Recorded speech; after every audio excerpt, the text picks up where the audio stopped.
when I was 15 years old. My best friend Anthony wanted me to come over for the night, since his parents would be gone all weekend. Okay. I rode my bike over and put it in his backyard before letting myself in through his back door. We played basically every video game he had, from FIFA all the way to Call of Duty, with popcorn and other junk food spilled out all over the floor. Hell yeah! As the night progressed, we moved from video games to watching half a movie and getting bored, to doing prank calls at close to 10 o'clock. Oh, God. Anthony made a few calls to different pizza places. When it was my turn, I just dialed a few random numbers in hopes to get someone at their house. On, say, my 4th attempt, I finally reached somebody. A guy with a deep and rough voice picked up, answering with a yeah instead of a hello. Anthony's laughing in the background made me stumble with my words mid-sentence, ultimately cracking up into laughter. I had never done a prank call, so I sucked at it. The guy on the other end was silent. I regained a straight face and tried to continue with the call. It went something like this. Sir, would it be alright if I borrowed one of the wheels from your car? What's your name, kid? My name is Bob. Really? You sure it's not Anthony? Oh! Oh no! It hit me like a brick. I looked up at Anthony, whose face was noticeably full of fear. I hung up the phone, not wanting to be on the line with whoever that was for another second. Anthony, who the hell was that? I asked him. I don't know, he told me. Does your caller ID info display your name or something? No, it shows my dad's name. We hopped on the computer and did some research, trying to figure out how it was possible to get someone's name through their phone number. Freaky shit. It didn't make sense how he could get Anthony's name so quickly. He was way too young at the time to be on any of those personal information sharing websites. We ended up asking a question on Yahoo Answers, since no one had a similar experience. The question turned up no answers. Scared. I suggested he call his dad, but he said he wasn't supposed to have anybody over for the weekend, so he didn't want to call. We planned on sleeping in the living room, so we just resumed watching the movie that we hadn't finished from earlier. Okay. Right after the phone call had left my mind, me and Anthony looked at each other when we heard his front storm door opening, and then the doorknob to the front door began to turn. Oh, God. It only was able to turn about halfway before the lock restricted it. Anthony turned off the TV, and I went over to the window to see who it was. I spread the blinds open. There was a tall guy standing outside. He noticed the blinds moving, and turned to look at me. I practically threw the blinds back into place. Me and Anthony hid in the kitchen, listening for any more noises. We heard the sound of the gate to the backyard opening, as it was right outside the kitchen window. Lock the back door! God damn it, I said. I forgot to shut the back door. Anthony urged me to run and shut it. I made it to the hallway leading to his back door, and froze. There was a silhouette standing outside the back door. I don't think he noticed me, but he was surely looking into the house. He opened the door and stepped inside. How do you leave the back door? I tiptoed to the kitchen and motioned for Anthony to follow me upstairs. We made it to his room as quietly as possible, pulling the door shut to avoid making any noise. We crawled under his bed. He had cloth covering the bottom of his bed, so you couldn't see anything under it unless you actually moved the cloth. The doors downstairs all opened, each one getting closer to the stairs. Thumps finally began up the stairs, and he was right outside the door now. The door to the room opened. Oh, fuck. Bro, I'm hiding under the bed. Screwing you I could hear Anthony's breathing. It was too loud. Footsteps moved over to the closet, and then the closet opened. I could hear the coat hangers being slid around as the fabric of the jackets and coats rubbed against each other. Footsteps moved over to the bed and stopped. No. I felt like my heart was about to explode out of my chest. Anthony's breathing was too loud. Smack! I had to cover his mouth with my hand. Nothing but silence in the room now. We laid still for so long, I almost thought he wasn't even in the room anymore. I moved my hand away from Anthony's mouth and whispered in his ear, "You think we can make a run for it?" He was about to answer when the most disturbing, memory-haunting scream I'd ever heard filled my ears as Anthony was seemingly dragged out from under the bed. Oh, fuck. I crawled out and saw him struggling with the man. I desperately looked around for anything to use as a weapon. I settled with the screwdriver sitting on his nightstand. Okay. I hurried over to the man and drove the screwdriver into his back. He let go of Anthony as he let out a scream of agony, giving us time to get the hell out of the house. Running onto the road would give away our position too easily. It would take too long to make it to his neighbor's house. We dove for the tree line in the woods and took cover behind a bush, watching the house. These guys, man, they're gonna The die. back door opened as the man stepped outside, looking around the backyard. He then looked out to the woods. I felt his eyes pass me as he scanned through the tree line. It seemed that it was too dark for him to see us. Then, he turned his head back in our direction. I ducked behind the bush. Joe, he's coming. What? Dude, get up, we gotta run. He was right. The man was approaching us fast. Oh, that's them. How could he have seen us?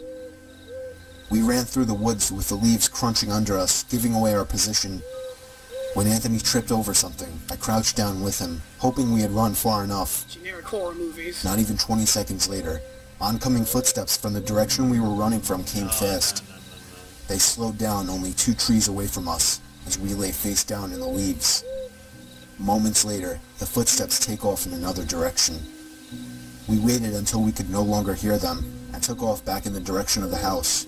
Hi. While running, over the sound of leaves crushing and my heavy breathing, I could swear I heard leaves crushing from behind us. We made it back to his backyard, into his house, and this time, remembering to shut the back door. Nah, fuck that. We were now able to call the police. Anthony stayed on the line with them, while I patrolled the back windows, making sure nobody was out there. It was so dark, though, I couldn't see anything. So I did something that seems stupid today. I turned on his backyard lights, and immediately in the distance, over by the woods, I saw him, standing in front of a big tree. He turned off back into the woods and disappeared out of sight. That was the last time me or Anthony ever saw him. I would be lying if I told you we heard the occasional knocks at our windows or something cliché. No, that was it. This 5 years idiot. have passed and nothing has happened. Do I wonder if it was somehow linked to the prank call? Maybe. Does it make sense? Not really. But yeah, this was the story of how me and my still best friend Anthony almost died during a break-in. Damn. Fuck that, man. Get a gun! I need to get a gun. That's fucked I don't up. have any weapons. Seriously, Me and my dude? wife have had our fair share of arguments, but there was this one night that she wouldn't stop bitching over the stupidest shit.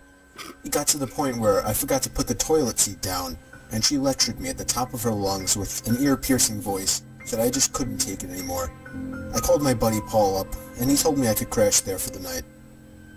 I was exhausted, and I didn't need to deal with my crazy wife at the time.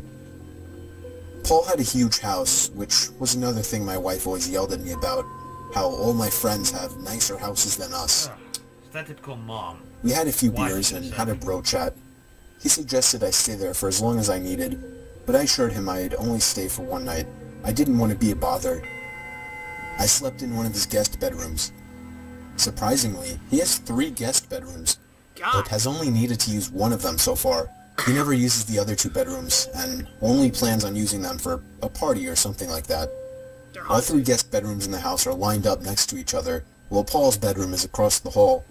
It's a weird setup for sure, but it let me hear strange noises coming from the next room over. I assumed it was Paul doing something in there, but it quickly got annoying, so I decided to just walk over and see what was going on. No. I tried the doorknob, but it was locked. I cracked the door open to Paul's room and asked him what the noise was. He was already in bed as well. He didn't hear anything. Upon asking why he kept the door locked, he told me he always keeps those 2 doors locked, as he keeps some personal belongings in there. Yeah, whatever. Oh, I warned him that there was a strange noise coming from the room, and he told me to just go back to sleep, and if I continued to hear it, come back to him. So I did. Nick stuff. I went back to bed, and the noises were completely gone now. Oh. A half hour passed. I was starting to drift off to sleep at last, when I heard the slightest tap on the wall. It came from the other side, the next room over. It was followed by a faint voice. I jolted up from the bed and ran back to Paul's room. This time, he took me seriously. He got the key to the 2 doors and unlocked the one next to mine. We stepped inside and felt a breeze hit us on the way in. Damn. The window was completely open, along with the closet. Fuck. We dug through the entire room. The bed had marks on it as if someone were on it. The closet was full of empty bags, and his valuable belongings that were in his drawers were gone. Paul suddenly ran out to the hallway. I was confused at first, but I caught on quickly as he was checking the other room. I was right by his side as he unlocked the door to the 3rd guest bedroom, and the first thing we saw was a black figure jumping out the window onto the patio roof. Oh shit. Paul was about to jump out after him, but we instead both ran outside through the back door in hopes to catch him. He was gone already. It's a good thing we didn't catch him though, because what we found in this room was far more disturbing. Knife or something. The white sheets on the bed were stained with blood. Ooh. The closet had the butcher knife he had been missing sitting on the floor with a few blood spots on it. Killed some guy. And of course, all of his valuable belongings were gone. These people, most likely homeless and likely dangerous drug addicts, were living in his home for a little more than a week. Oh, fuck He had that. even mentioned something about how fast his food goes, and yet he's so skinny when we were drinking. That made a lot more sense now. As far as we know, none of them were ever caught. Sorry. Damn. Need to lock your shit. Creepy. The That's fuck? I sick. remember it like it was yesterday. It was my first sleepover, an important part of my childhood. He was my good friend. His name was Jordan. We were 10 years old. He had a huge basement where we could play video games until 1 in the morning and then sleep on the couches. Skipping the teeth brushing like 2 little rebels, we went straight to trying to get some sleep on the couches. I fell asleep with ease. I woke up at some unknown time. I realized the TV was still on, with a blank screen. It was giving off a very dim light, but it was enough to notice something in the far corner of the basement by the stairs. No. It was some tall object. Fuck. I didn't know what it was, and I can't really describe how it looked. All I know is it almost reached the ceiling. The sound of the TV turning off and the small amount of light vanishing was almost enough to make me start screaming. I shut my eyes and just laid there motionless. I don't even remember falling back asleep. All I remember is waking up to a sudden and horrid screaming coming from upstairs.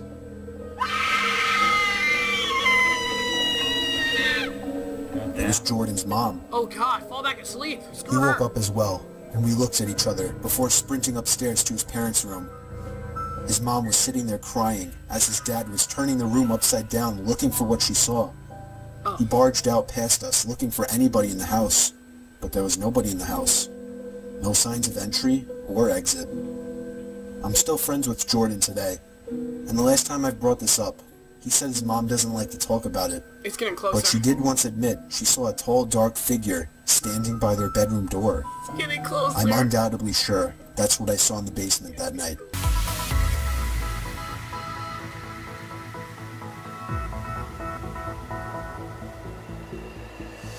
This place is all I have ever known, all I see. The world feels much smaller than I know that it must be. Somewhere beyond this land are there others just like